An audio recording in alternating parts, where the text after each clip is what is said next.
In the UK, our neighbours often live too close to home. What are you doing? So it's no surprise 1 in 5 of us have been in an argument with next door. Coming up, blood is spilt in Barnsley. He was coming up the drive here with blood all over his arm. I just couldn't believe that someone would do that to someone else. Following years of neighbourly dispute in Scotland, a family falls apart.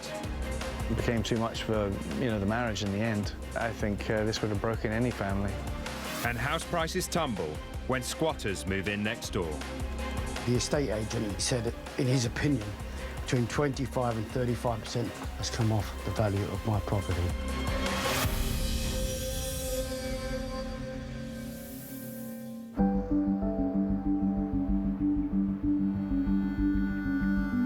In Barnsley, retired magistrate Barry Roddis and his wife Phyllis have lived on this peaceful street for 14 years. It was a quiet neighbourhood. A lot of people were older people like us. You could look through our front window and see all over Barnsley. And that's why we liked it here. The couple have been happily married for 53 years. Handsome-looking man when you were in your 20s. I used to like showing my body off. Oh, yeah, you liked flattery. I was proud of that. The Roddises were friendly with most of their neighbours. But then in 2002, they had someone new move in next door, 47-year-old Barry Barker. I think the first time we saw our new neighbour was when he was in the garden. It was soon clear to the Roddises this wasn't your average neighbour. He bought this purple hearse and he was to ride up and down in it. And the registration on it was RIP. And just a matter of months after moving in, Mr. Barker gave the Roddises cause for alarm.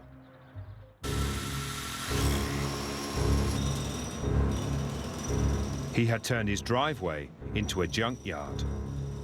It was a complete eyesore. It was like living at the side of a scrapyard. All the spare parts were all over the front here.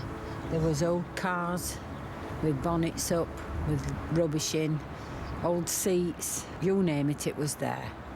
It looked to the Roddises like Mr. Barker had started up his own car repair shop.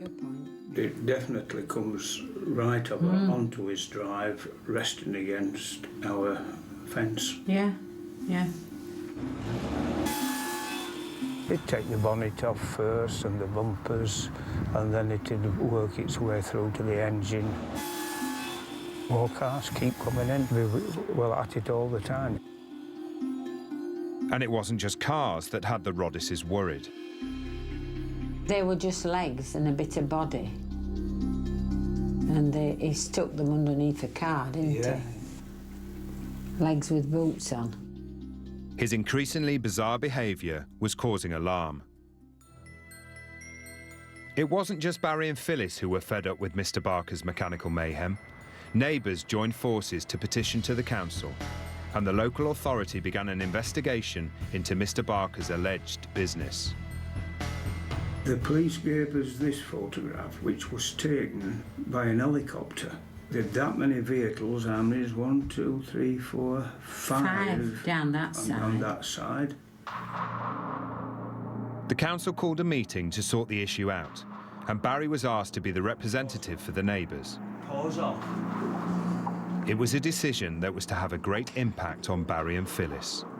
I was sat there, and Barker came walking through the doors, and he looked at me as though, he could have knifed me. Mr. Barker claimed he was fixing the vehicles as a hobby, but the council concluded it was an illegal workshop and instructed him to remove the cars. In the aftermath, Barry felt Mr. Barker held him responsible for the council's decision. I opened the curtains one morning and what should I see on the drive but 2 cars One had the number plate Grasser and the other one said Arsehole.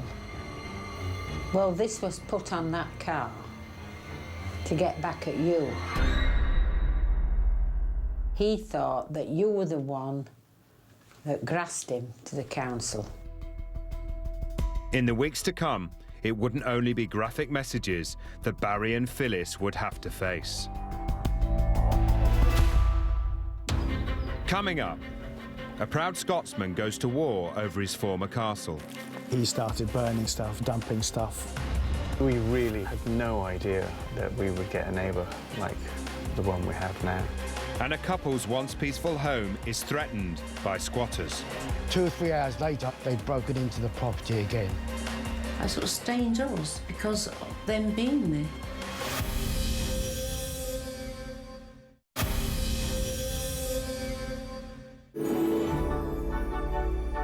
Nestled amidst the wilds of the east coast of Scotland lies Eccles-Gregg Castle.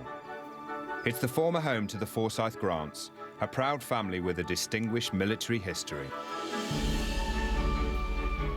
WFG, it's William Forsyth Grant who built the castle. The estate actually came from my great-great-grandmother's side of the family. This is Maurice Forsyth Grant, a descendant of the original owners. Unfortunately for him, though, hard times that fell on the family meant the castle was abandoned and later sold. Only a small part of the estate and some outbuildings were kept by the family. And we thought by selling it, it would get new owners that had the money to sort of reinvest in it and keep it as a beautiful building. Enter local businessman Gavin Farker. Maurice had high hopes when Mr. Farker's company bought the castle and 84 acres of the estate at auction. First impressions, we just took him at face value. He talked the talk. He supposedly had the best intentions for the castle. In May 1999, following the sale, Mr. Farker's company applied for permission to convert the castle into a 60-bedroom hotel, as well as chalets, lodges and a dower house on the land. And closest neighbour to this proposed redevelopment was Maurice Forsyth Grant. This is our boundary right here. We have a great view, but we are in close proximity to our neighbour as well. We try to get on with all our neighbours. There's nothing to be gained from fighting with your neighbours. But Maurice had very clear ideas on what he wanted to see happen to his former ancestral home. And we thought by selling it, it would get new owners that had the money to sort of reinvest in it. We hoped that someone would take the responsibility of maintaining it. But when the company's plans for the newly sold castle and estate went public, Maurice felt that the changes weren't for the better. We, as did most of the neighbours around here, had grave concerns about what was being proposed. I mean, basically, we wanted guarantees regarding the supposed works that were going to take place here, and we wanted guarantees that they would be done properly and we wouldn't, none of us would be interfered with. Maurice and the majority of neighbours living around the castle shared the same access roads and were worried about the impact of the development. The requested planning permissions would have affected us. They were being put forward in a way that would very much affect us where they didn't have to. So they objected to the plans, and as a result, in 2002, they were put on hold. Meanwhile, Maurice had plans for his own properties, an important source of income but in need of development. There are 2 houses there, and we've got one here, Dunlosset, and we've got one behind at Ardtala. It's our intention to rebuild these, bring them up to a modern standard, make them much more attractive than they are at the moment. Now it was Maurice's neighbours' turn to object. Dear Mr. Cree, we wish to strongly object to the above on the following basis, and this is from Farker Estates Limited. Mr. Farker's company, which owned the castle, objected to Maurice's scheme and planning permission was refused. Most of his objections were completely unreasonable. We had relevant and real concerns about what was being attempted. His objections just don't make any sense at all. With both neighbours disrupting the other's plans, there was deadlock on the estate. Morris was starting to feel his neighbour was trying to intimidate him. You know, that's when all the vehicles started getting dumped around our doorways. You know, the roads became blocked, and you know, usually not just in one way, but in multiple ways. You know, fallen trees, vehicles parked up against the fallen trees in the middle of the road. Even though the vehicles belonged to Farker Estates and were on their land, Morris felt they were too close for comfort. He started burning stuff, dumping stuff all around our buildings, you know, on an almost daily basis. We realized pretty quick what he was about.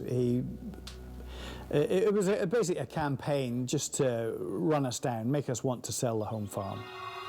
Morris and some of his other neighbours started to notice that parts of the access routes to the estate were falling into disrepair. When I came here originally, it was quite good. He's never maintained it. It's just steadily deteriorated from year to year. It's absolutely hellish. Sometimes you get these big lumps of concrete jumping up and hitting the underside of the car. I mean, they're not small. They're really dangerous. You can buckle a wheel on that, you can break suspension on that. Morris claims that it is Mr. Farker's company's responsibility as the castle's owners to maintain the roads. I mean, one of the original crosscuts was here. And that would have taken all the surface water down that ditch down there. He actually ripped them all out and concreted over it. The day will come when I think I will manage to get a kayak from the top of the hill to the bottom of the hill by the volume of water that goes down here.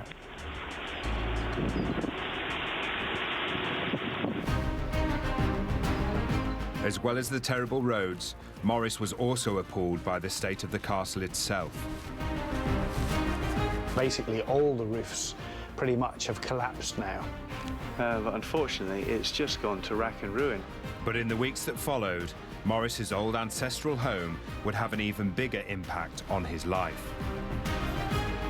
We put up a pretty game fight for a very long time, but I think this would have broken any family.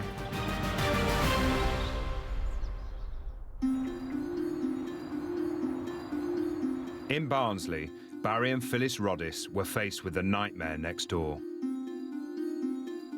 It was a complete eyesore. There was old cars with bonnets up, with rubbish in. As the spokesperson who helped to get the illegal scrap business shut down, Barry felt he was the focus of Mr. Barker's anger. From then on, things took a turn for the worse when Barry discovered his neighbour doing some work on a boundary wall. I said, make sure that you don't damage the wall. It's our boundary wall. And I got quite a lot of verbal abuse. I wasn't looking at him then. He'd got his spade and lifted it high, and the next minute I knew it had hit me on the arm. And he just walked away.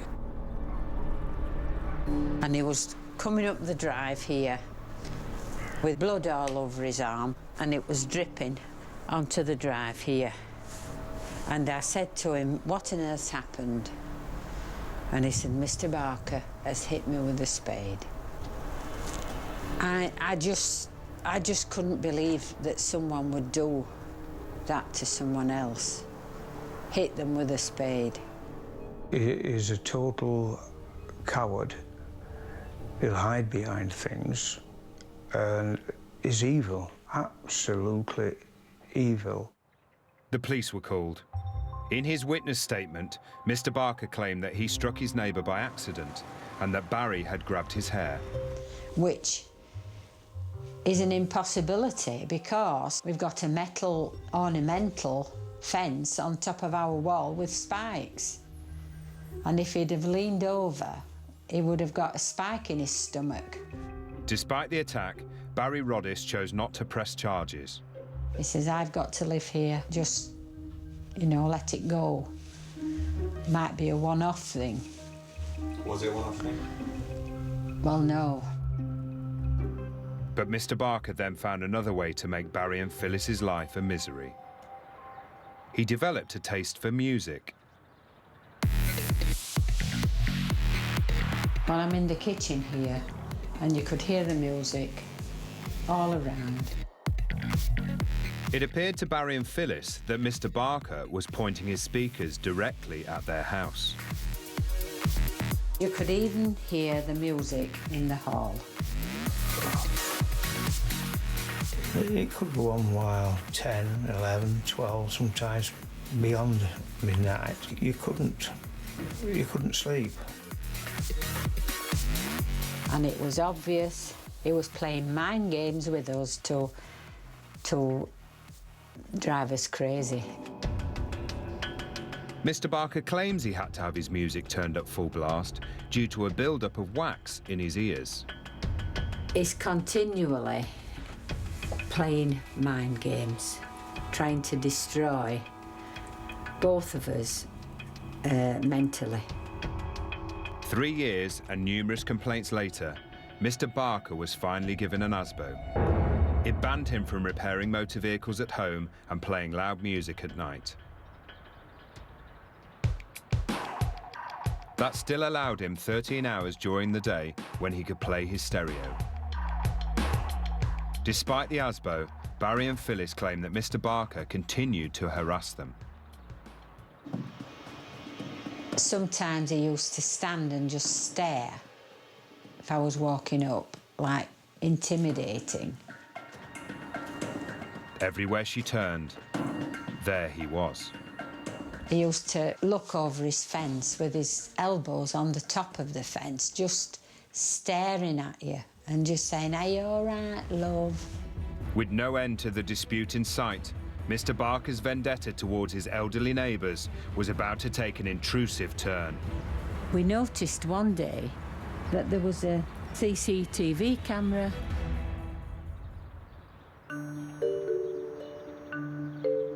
For the past 40 years, a peaceful South London street has been home to Richard Chadwick and his wife Philomena.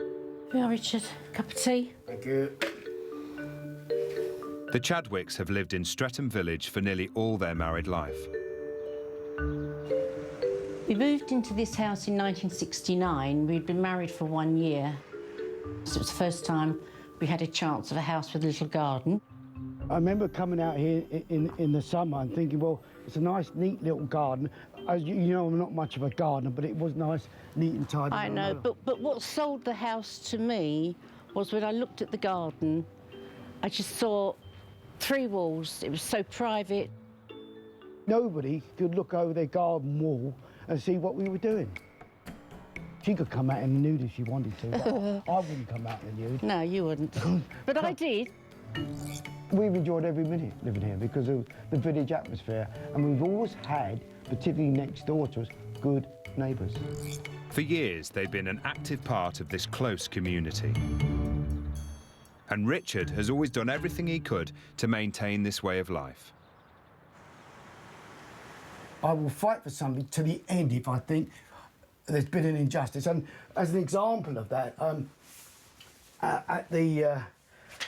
in 1973, because the council wanted to demolish the whole Streatham Village community, the Streatham Village residents, as it were, formed an action group to fight the council, and eventually, after 3 years of fighting, with the help of the local press, who highlighted what we were doing at the time, we won our case.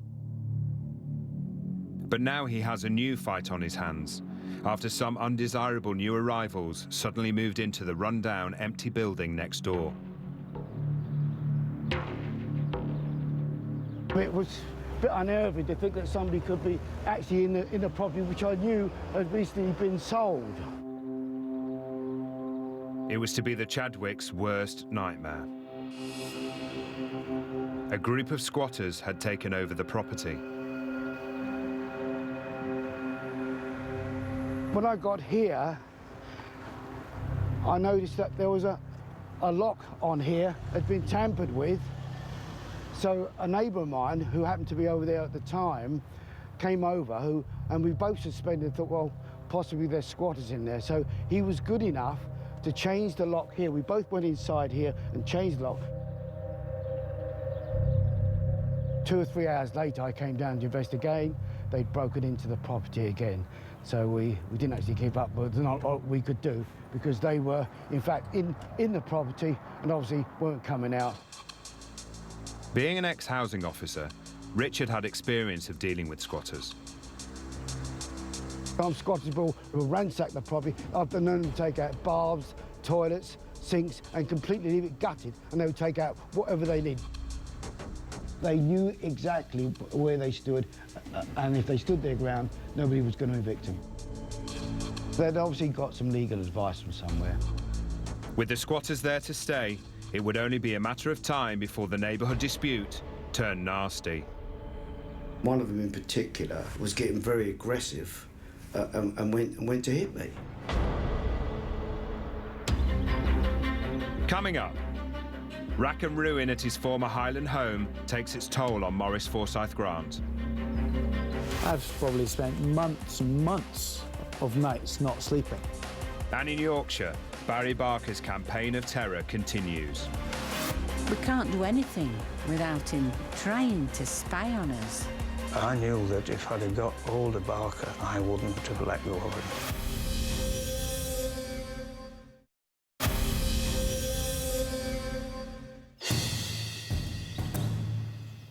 In Scotland, a neighbour dispute on a grand scale was underway. He's made our lives difficult in every conceivable way. And for one man, it's dominated his life for years. We really had no idea that we would get a neighbour like the one we have now. Eccles Greg Castle was home to the Forsyth Grant family for over 150 years. From here you can see there's that window up there, all that roof and the floors. I used to have parties up there when I was, younger.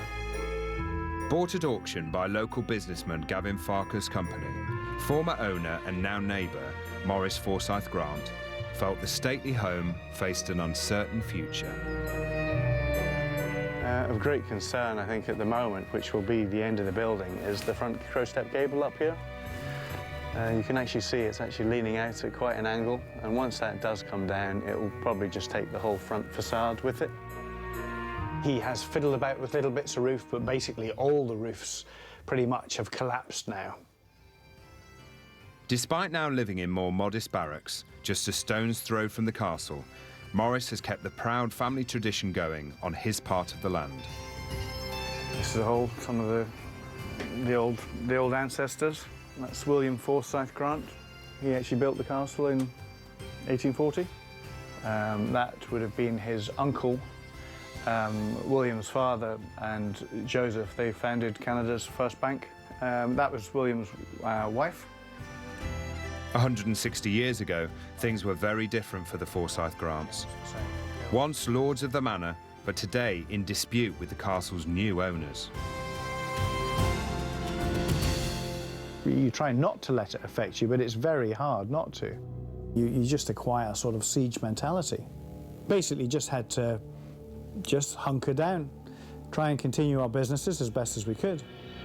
Maurice felt his vision of his family's proud past was fading around him. All this stuff was just sort of towed into the trees and dumped. But Maurice felt it was all aimed at him. And he has a clear opinion as to why the owners of the castle have allowed the estate to fall into such disrepair.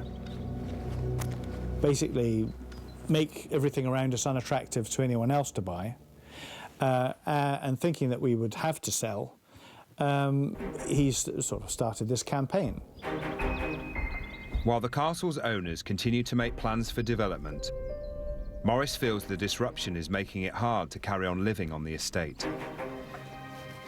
Family motto, stand fast, rightly or wrongly.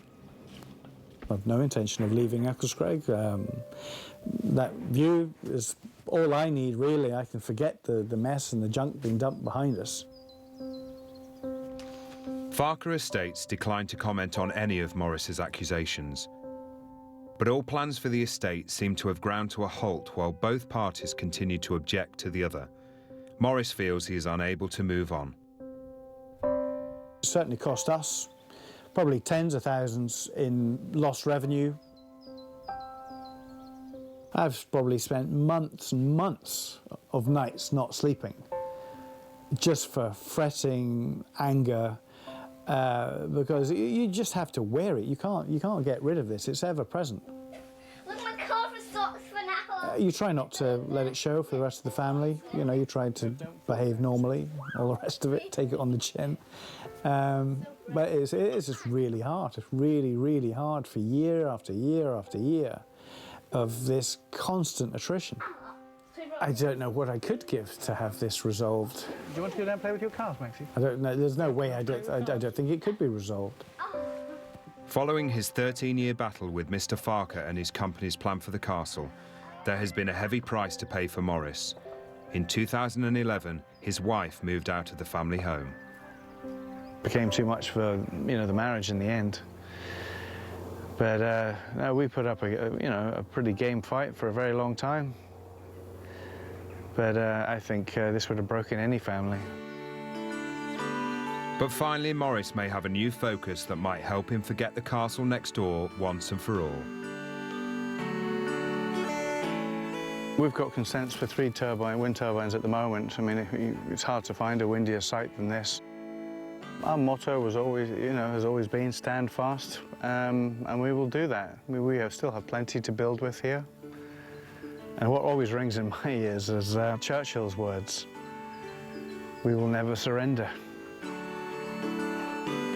And hopefully, as he stands firm, the castle and its new owners can look to the future as well. In the Yorkshire town of Barnsley, one man's constant reign of intimidation was driving his neighbours to the brink of despair. It's like mental torture. Barry Barker had been given an ASBO for his illegal car scrap business following complaints from the neighbours. For 3 years, he had tormented the Rodices with his antisocial behaviour. I just couldn't believe that someone would hit them with a spade. But Barry and Phyllis vowed not to be beaten. Well, the police advised us to get real evidence. They decided to install CCTV to catch their neighbour in the act. This camera here points right up to the corner, takes all that section.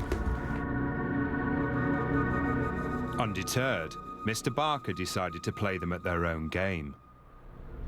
We noticed one day that there was a CCTV camera on the end of his greenhouse. The camera itself was faced straight directly over to our seat. We thought, well, we can't do anything without him trying to spy on us and watch every move that we make. Having hounded Barry and Phyllis with loud music, Mr. Barker was now intimidating them with cameras.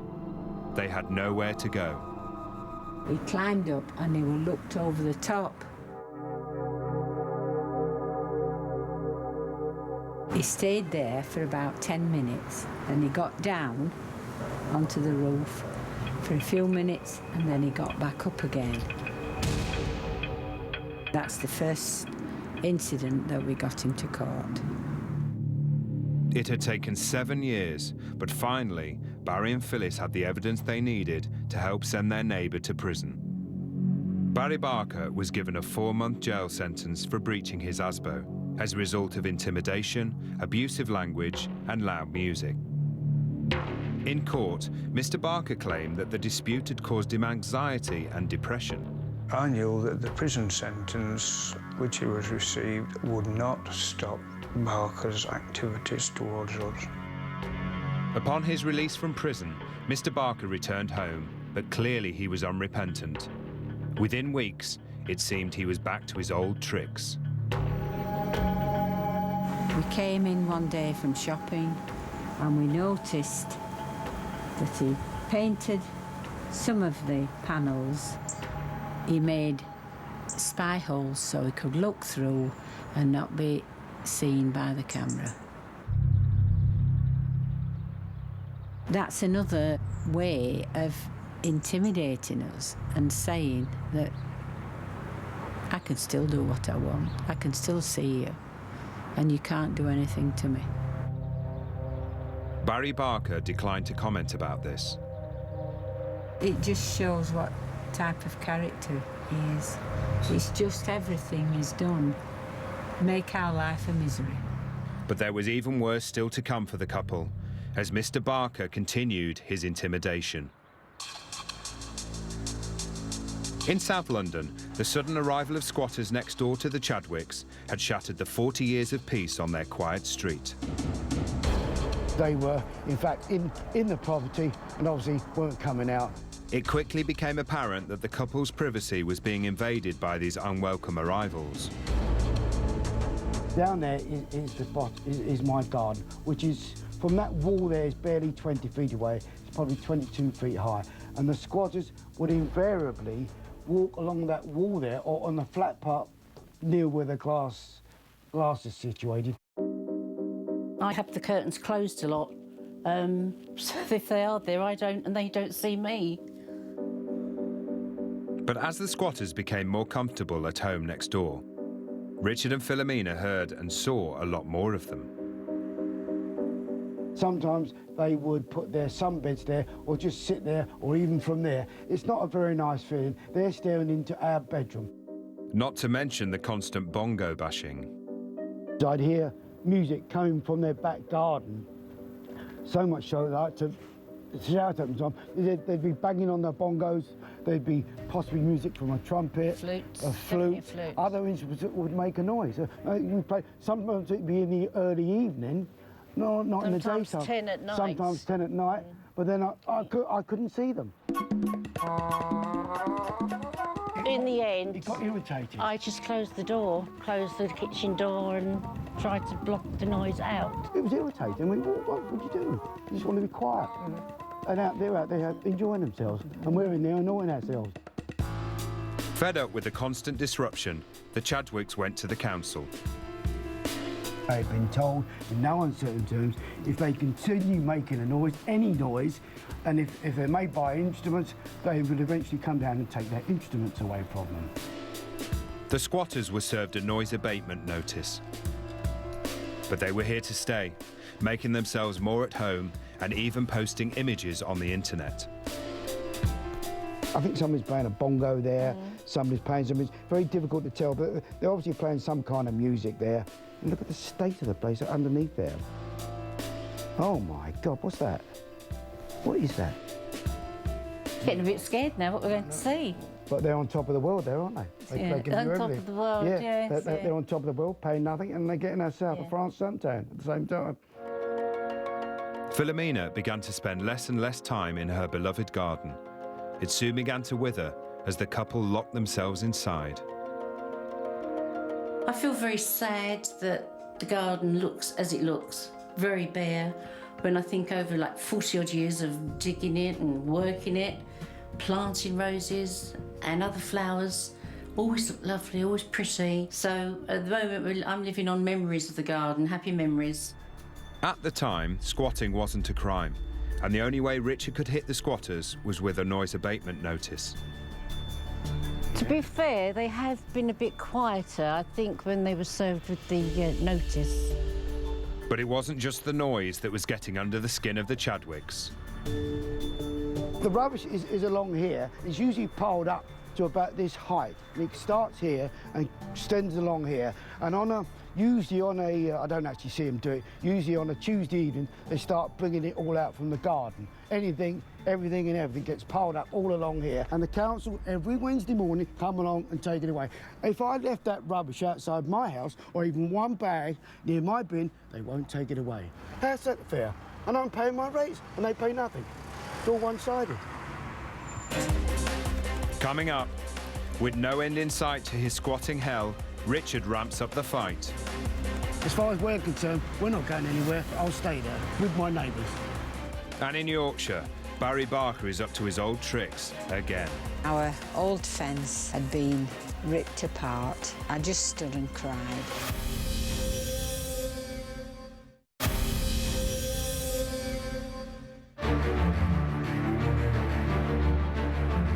In South London, the Chadwicks had been living in peace and tranquility for over 40 years. But after the sudden arrival of squatters, they were under siege. You just want to be quiet. And they're out there enjoying themselves, and we're in there annoying ourselves. The lack of privacy and noise was unbearable, so Richard went to confront them. They obviously didn't like it, and one of them in particular was getting very aggressive and went to hit me. And I said, well, why are you remonstrating with me? You're the offenders, you shouldn't be there. And he objected to that, and I said, well, if you hit me, I said, I'm going to go ring the police straight away. Afraid to tackle the squatters personally, Richard came up with a plan. He went after the owners of the building, a local firm of architects, hoping the boss could rid him of the squatters. Well, you just can't understand it. He will not respond, he won't talk. I've never spoken to him at all, and Richard has tried to email, or has emailed him, but he's just buried his head in the sand. In 2012, the Chadwicks finally thought their nightmare was over when the law changed and squatting was made a criminal offence in the UK. Punishable with up to 6 months in prison and a £5,000 fine. When the law changed, Philomena and I were delighted, but we found out that the police had stopped their action because the squatters had got some legal advice from solicitors that one of the rooms in the property had been regarded as commercial.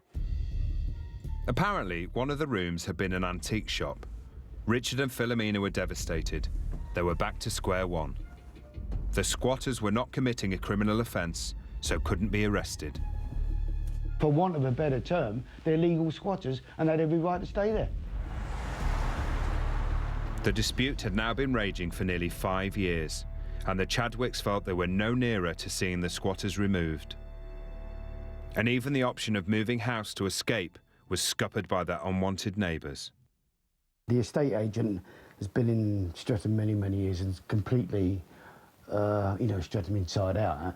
And he didn't even have to come down to the property. He knew exactly where it was. And he did confirm to me in writing that in view of the squatters living next door, it's a different ball game as far as valuation is concerned. And he said, in his opinion, at least, I think he mentions here, between 25 and 35% has come off the value of my property. Today, with the law on the squatters' side, Richard feels trapped. With the police and council powerless, he's chasing what he sees as his only hope to get rid of them, the owner of the property. Are you coming out, Mr. Moxley? Is your staff here? Come and speak to me. I'm quite reasonable. I'm here today to hope that he can see this sign, or anybody else that works for him. I want to communicate with him, find out what he's going to do about getting the squatters outside, out of his premises. His protest seems to have worked, as Richard soon gets some attention. Sorry? You're Mr. Moxley? No, I'm not. No, he's not in the office today. Oh. What can I do for you? Well, I'm here. You're probably aware of the situation. I live next door to Mr. Moxley's squatters. They've been there nearly 5 years. I've told you. First of all, they're not Mr. Moxley's squatters. They're squatters in a property we've been trying to get them out. They're Mr. Moxley's squatters. Don't give me that. They're Mr. Moxley's squatters. He did not put them in there. We know. You know. Come on, let's be reasonable. Who put them in there? Nobody put them in there. They chose themselves. But he's done nothing about getting them out. We've been trying to get them out. Moxley architects still pay rates on the property. However, they can't enter the building legally after the squatters changed the locks. The company owner has said he wants them out. As for the squatters, they remain defiant, with one saying, "We're not doing anything wrong. This is a commercial property." The Chadwicks have vowed to fight on. Mr. Moxley, can you see my sign? All I want to do is talk to you. The problems will always remain until the law is changed or the squatters move their own accord or the owner does something about it, because I can't do anything about it. There's a much, much bigger picture, which is the squatters and getting them evicted. That is our main goal. That's our only goal. That's all that's left. So for now, they are stuck with their nightmare neighbours next door.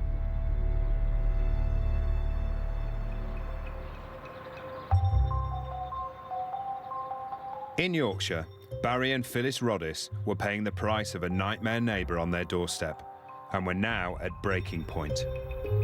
He was playing mind games with us to drive us crazy.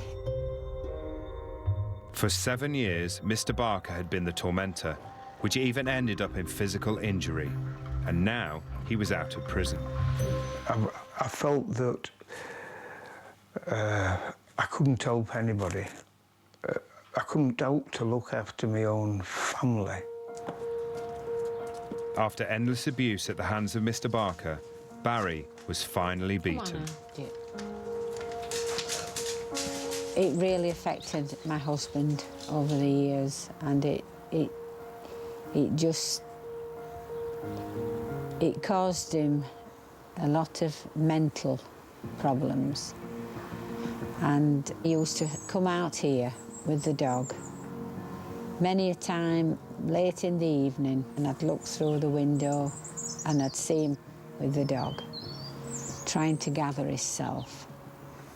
And that was all to do with the depression caused by Mr. Barker.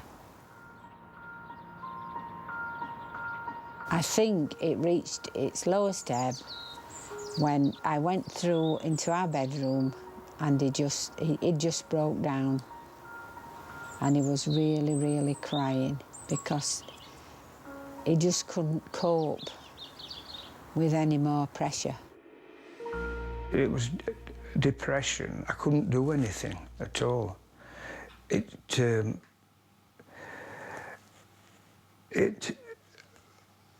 just given up. As Barry struggled to cope with the stress of constant harassment, Mr. Barker was about to strike again. We came from shopping one day, and we walked in the back gate there, and our old fence had been ripped apart. It was breaking point for me. I just stood and cried, and I said, I can't cope with it anymore. The dispute had reached a tipping point. Mr. Barker had driven his neighbours to the brink. I knew that if I'd have got hold of Barker, I wouldn't have let go of him. But somehow they found the strength and enough CCTV evidence for one last fight. Mr. Barker was arrested and bailed not to come back to his property. In May 2013, Barry Barker was found guilty of 5 breaches of his ASBO, including harassing Barry and Phyllis, of photographing them and damaging their fence. He was sent back to prison for 12 months. Well, my future is that we get a new neighbour, a good neighbour, and we get his health back. Isn't it nice to be peaceful? Mr. Barker declined to tell his side of the story. His house is now up for sale. We got him in the end. We got him in the end. Next time, a nuisance neighbour intimidates residents on a Dagenham estate. The way he portrays himself and the way he acts makes me think that he is threatening.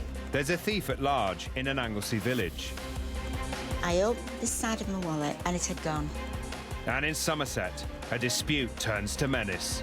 Right in your line of sight is a man standing at the end of your garden. He caused trouble for me, so why should I have to be a nice man today?